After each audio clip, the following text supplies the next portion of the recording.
Now, in other global news, the International Criminal Court has issued an arrest warrant against Israel's Prime Minister Benjamin Netanyahu, former Israeli Defense Minister Yoav Gallant, and Hamas leader Mohammed Diab.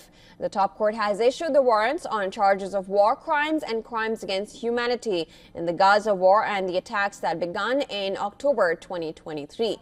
The decision has triggered reactions across the globe from civilians and global leaders alike. Benjamin Netanyahu has slammed the ICC's decision, calling it anti-Semitic. The Prime Minister's office released an official statement which read, and I'm quoting here, "Israel utterly rejects the false and absurd charges on the International Criminal Court, a biased and discriminatory political body." Prime Minister Benjamin Netanyahu will not give in to pressure. He will continue to pursue all the objectives that Israel set out to achieve in its just war against Hamas and the Iranian axis of terror. Israeli citizens have also rejected strongly to this judgment.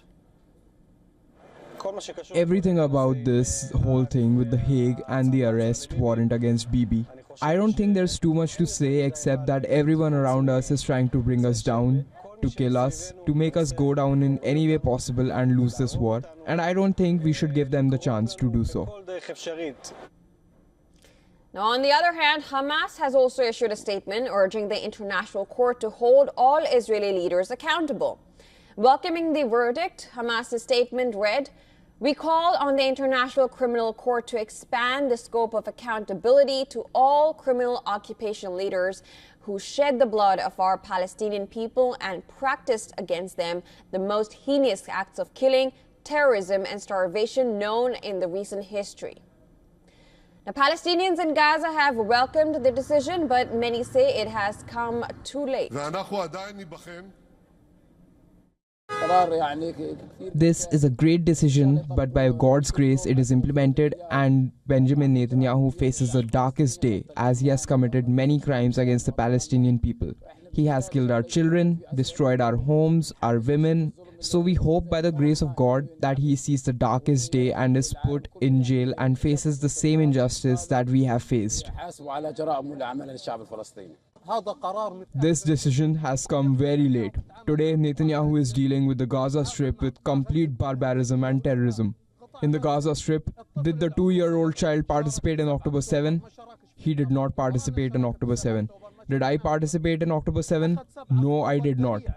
He used October 7 as an excuse to commit crimes in the Gaza Strip. The Gaza Strip is not terrorist. It is children, elderly people, and women.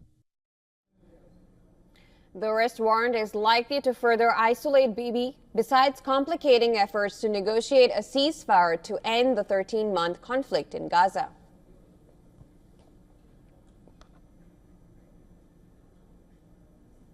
And for more on this story, our correspondent Jody Cohen has sent us this report from Ranana. Listening.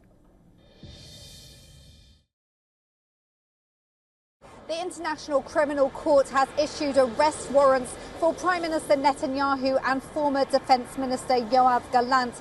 Now, these are for alleged war crimes, including murder and starvation.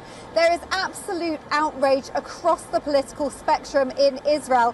Some coalition members have already responded, calling the decision anti-Semitic and saying that Israel is simply defending its citizens. Members of the opposition have also been slamming the ICC decision, calling it a reward for terrorism. And President Herzog has said that this is a black day for justice and humanity. Now, this is the first time that the International Criminal Court has issued arrest warrants for leaders of democratic countries.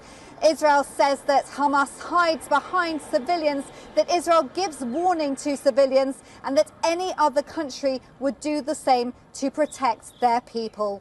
This is Jody Cohen for WION World is One.